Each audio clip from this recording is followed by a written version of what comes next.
It's a Matter of Principles by EDU TV. EDU TV with 1 million eyeballs across the globe. Connecting schools, universities, industries, and corporate houses. Okay, so Pankaj sir, the whole idea behind this session is to cover a topic that is very close to my heart, and Right. for me to understand where an academic institution stands as far as this topic is concerned. So as I understand, Right. you've been part of the institute for a while now of Academic World School. Yeah. Okay, and it's been a long stint It's been with that. almost a year now. Yeah. Okay, Yeah. okay, lovely. And can you tell us a little about your journey, just in maybe 30-40 seconds, just for everyone to get Okay. So my journey in education has been quite interesting because I was actually lucky enough to work with one of the best schools in the country. Okay, I worked with the Doon School for roughly about 24 plus years. wow, So I did various jobs there. I was housemaster, I was head of department, I was curriculum coordinator, diploma program coordinator, and various other hats that I wore in the school. So I did my learning over there. okay, And now I'm here. I'm heading a school called the Academic World School, Bemitra. yeah, It's about 70 kilometers from Raipur. okay, It's a day boarding come residential co-educational school, as I always say. And yeah, it is an interesting school. okay, yeah.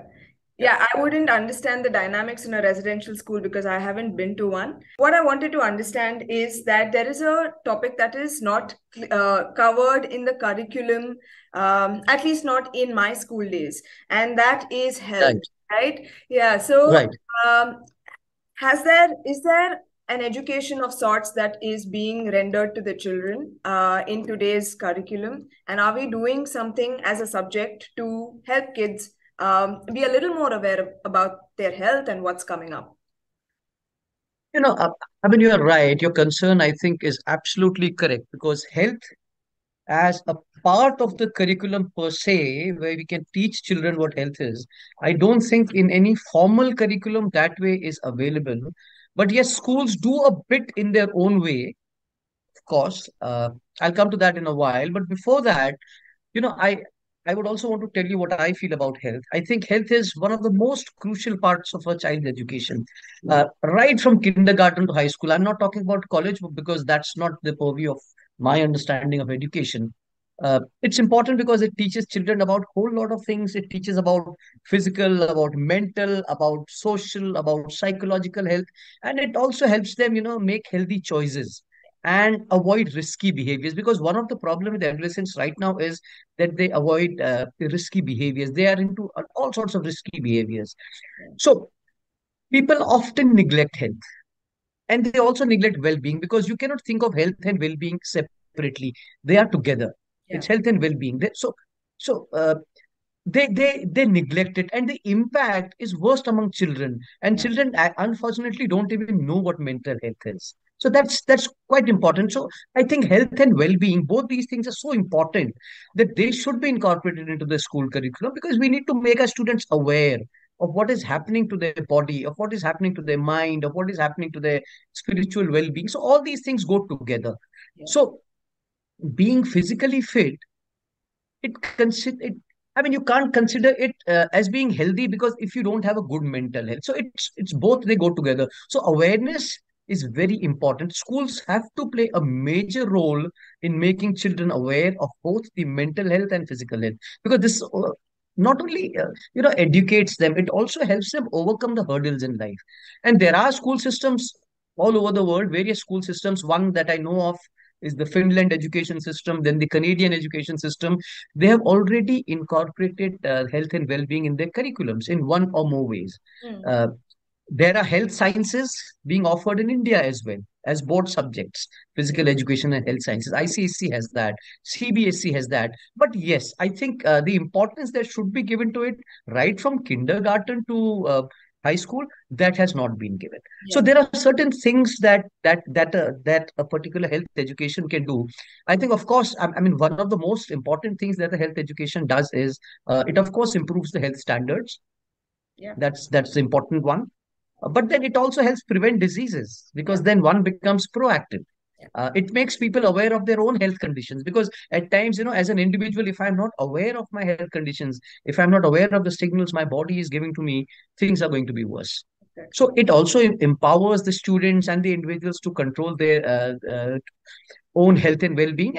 And then overall, everything, if you really look at it, uh, it leads to a larger goal, and the larger goal should be of any education is to lay the foundation of a good society, a healthier society. So that's what I see this as. Yeah. And students also receive, I mean, when students receive these kind of an education, they also get some direct benefits out of it. I mean, it makes it safer for them. They are more informed, and then once they are more informed, their choices are less destructive. Absolutely. I don't think I need to really elaborate on that when I mean destructive choices being made by adolescents. They eat better, they sleep better, they are more physically active. They're more And productive. if all this happens, Yeah. they become better communicators, they have a stronger self-esteem. So all in all, I think if you look at health and well-being as a complete shell of uh, you know the human body support, I think it should be incorporated into the curriculum. And it leads to happy schools, it leads to happy families, and it leads to happy countries and a happy planet. I think it's important, yeah. Yeah, I think In all, I think it's important, yes. absolutely. So where I'm coming from, Joshi sir, is that I used to be a teacher. I used to Right, teach IGCSE for a school, and I used to be right, I was a Cambridge. I am a Cambridge trained teacher, but today I run a company called Kilometers, where we essentially right, manufacture products that are clean. Now it is such a task. right. We manufacture a bunch of products for kids, and it is such a task to convince them that these are the ingredients you choose. And had I taught children back in the day that this is what you choose, then that's where I'm coming from. And that's why I'm saying, why is it that in our curriculum, we are not incorporating it as a subject? And you have the likes of Food Farmer and these guys who are continuously trying through the internet to educate children, which is beautiful to see, Yes, because ultimately today, if you see, the activity level is also extremely low of a child, right? It is not what it used to be. right. So Yes. that brings me to the next question, Joshi sir. What are the steps that are taken in the school in terms of increasing the activity level consciously for a child? So, there are many things we do Mm. in our school. And of course, the typical, physical activity of the children, it also depends on their age, because my school deals with students right from nursery to high school. So we have the entire range, right? Mm. So the youngest students in our school would be about 2.5, Okay. and the eldest would be about 17 to 18.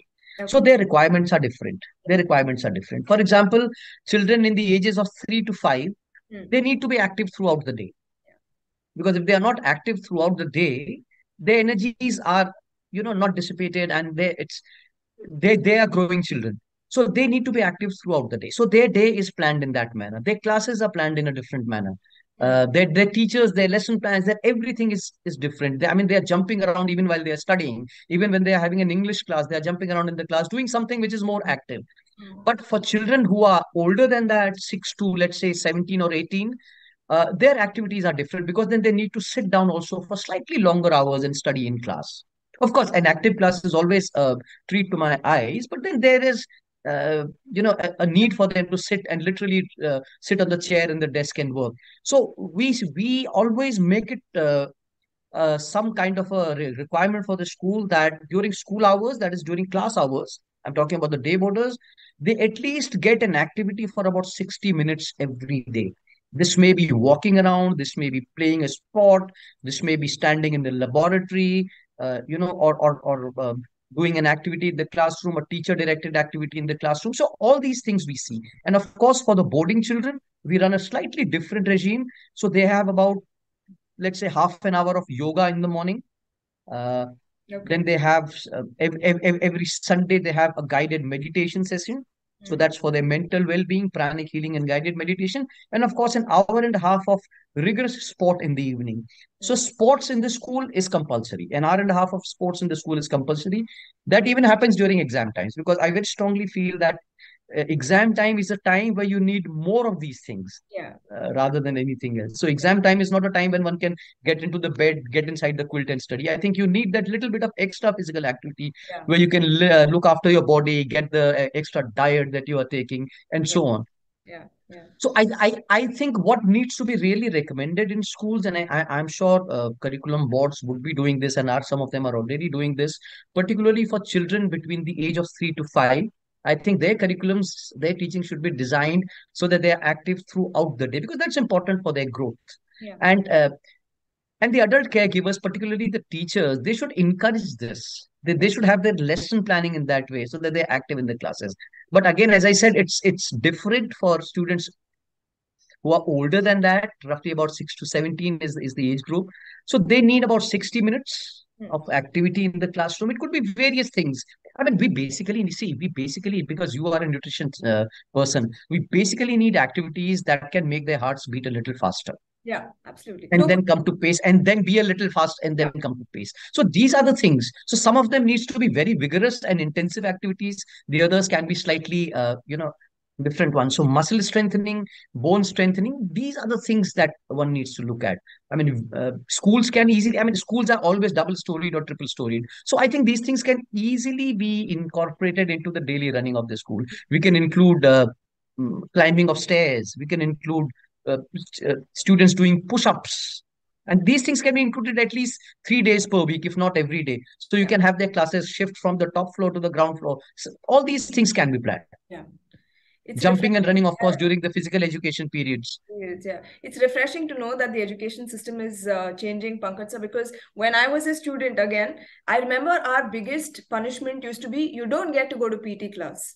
And that which is not, is uh, which is yeah, a pity, which actually. is a Yeah. pity, which is sad because you're craving for that 1 hour of outing and you want to be in the ground and just get some fresh air, and then you're Yeah. denied that because you didn't do something else, so and I used to be denied that all the time. I was a very bad student. Yeah. But anyway, I will rush right to the last question. I know you guys are a boarding institution, so what is the emphasis that goes that I mean the emphasis on the food and the eating habits of a child? Is there something that is done right from the grassroots level in order to correct this, given that at such a young age children today are susceptible to type 1 diabetes, obesity, all of that is creeping in now. So is there something consciously that is being done as a school? Yeah. Yeah, that's a good question, Shaima. Actually, we are very conscious about that, Yeah. and particularly with the younger kids. So we have a separate menu for Wow. our early years. Okay. So it's a separate menu, and that menu is reviewed every month. Mm-hmm. So that menu is made in consultation with teachers, Okay. because teachers know about the personal eating habits of the children, Yeah. the parents, the people who are running the school kitchen, and Mm-hmm. of course also there's a nutritionist on board who often comes to the school and gives us feedback on the nutritional value of the meals that we decide for our kids. Uh, Similarly, for the elder kids also, we provide them right from the morning, which is milk, and we start with breakfast and lunch and dinner. There are certain things which we have absolutely banned in the school. The tuck shop in the school does not sell junk food or cold drinks, Wow. and Okay. we do not allow parents to bring anything of that sort. We do allow homemade pinnies, we do allow dry fruits, we do allow milkshakes. So Okay. absolute no is packed junk food, packed chips. Mm. We do allow parents to send fruits to the kids, Okay. because this is something which I saw in my kids when they were growing up. They were not liking fruits. So I feel fruits is an one of the most important things that children should have. So we try to educate parents in PTMs, because the problem comes not with the parents of the elderly students, but with parents of those little students in preparatory classes, because they want to give their students, their children, everything. And one of the things I realized after working for so many years in a boarding school, I realized that a difference between students in a day boarding and a boarding is that it is very rare to find obese students in a boarding school, but day boarding students, obesity is a big problem. So that was, and this, my understanding is based on raw data, actually, which I used to see in my previous school. So this is something that I'm trying to educate parents with. There are sometimes there are parents who try to push things a bit ahead. They argue with the school, but then I think we have our own logic, and we have been able to tell them what is good and what is bad. So I think, what's important for parents also at this point of time, schools are doing what schools are doing, but this children also nowadays, one of the biggest problems that parents tell us is, our children don't like this sabzi, children don't eat this, children don't eat that, and if there's something coming from from a restaurant outside, they eat it immediately. So one thing I always tell the parents, I said, the the introduction of healthy food habits to the kid has to be done at the time of birth, and it starts from there. Actually, it starts right from there. And young babies, there's a research I was reading a few days ago. There's a research which says that uh, babies start willing to try new tastes between the age of 6 to 12 months, because that's it. If you go by the Indian tradition, that is the time when we really, about 6 months, when we give them that outside food and grains and all those things, salt and all those things. So that's the time when they really start liking new tastes.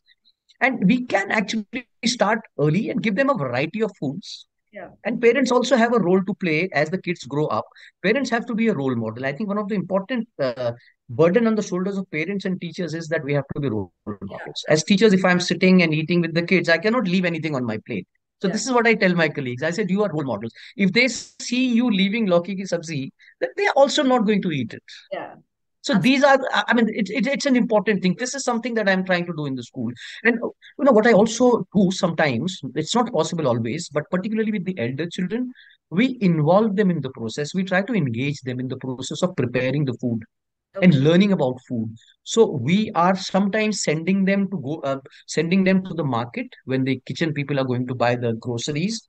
Sometimes when the washing of the vegetables is happening, they are helping it. Sometimes in the cutting of the vegetables, they are helping us. So one of the main reasons why we are doing this is that we want them to feel connected with the process of making food, because this is the thought that goes into eating and into the brain. And you know they say that it's your food is as good as you think of it to be.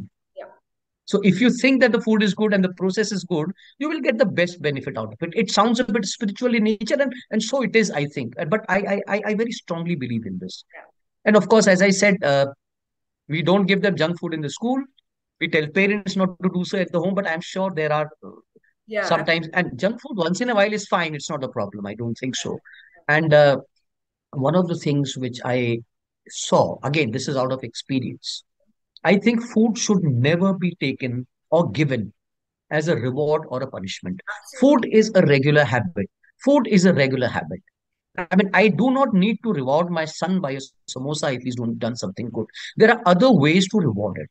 Because if something is unhealthy, it is unhealthy. We cannot, I mean, glorify it by saying that, okay, it's a reward for you, because then the craving starts and then they will long for it. I think neither as a reward nor a punishment. Yeah. And the other important thing, one of the most important things which is easier for us as a school to particularly enforce into our boarding students is that meals and snacks at a regular time. It's difficult to do that at home, I understand, because I'm a parent as well. But I think parents should try to enforce this regular meal times and snack times as far as possible at homes, and try to include things in meals such as fruits, nuts, vegetables, and so on and so forth, which are things that we are trying to involve in the school meals as well, as far as possible. Mm. And again, I'm something which is there everywhere nowadays, because everybody is so connected. The three whites need to be avoided as far as possible: the sugar, the rice, and the Flower. maida, that is Yeah. Absolutely. flour. Yeah, as far as possible. I agree with you. And what makes all of this, I think the root cause for all of this are busy parents, right? Where Exactly. there's a bunch of kids that are lucky to be with your institution where they don't have to worry about that part. But if you look on the outside, like you said, the day boarding kids, right? They have a set of busy Yes. parents who don't have the time to focus on these Yeah. things, right? It's like, yeah, okay, shush the child, give them a tablet, shush the child, give them a pack of something that it Yeah, should. that's the problem. Yes. That's the problem. Yeah, Yeah. I respect the thought, Pankaj, and it's amazing to see that there are schools that are doing this consciously at a grassroots We are level. trying. I don't know whether we are doing or not. We The are mindset is consciously there. trying, I think. Yeah, We are absolutely. consciously trying, yes. That's Yeah. important, I And think. as Yeah. you rightly said, this is when the child develops taste buds for either the right thing or the wrong thing. So, yeah, you're facilitating that, which is amazing. Thank you Yeah. so much, Pankaj sir. It's been a pleasure speaking with you. And I'm hoping I didn't take too much of your time on a No, busy. not at all. Absolutely fine. Thank Thank you you so very much, much. Shaima. And It was wishing you great luck in speaking the to you. future. Yeah, same here, sir. Thank you very much. EDU TV with 1 million eyeballs across the globe. Connecting schools, universities, industries, and corporate houses.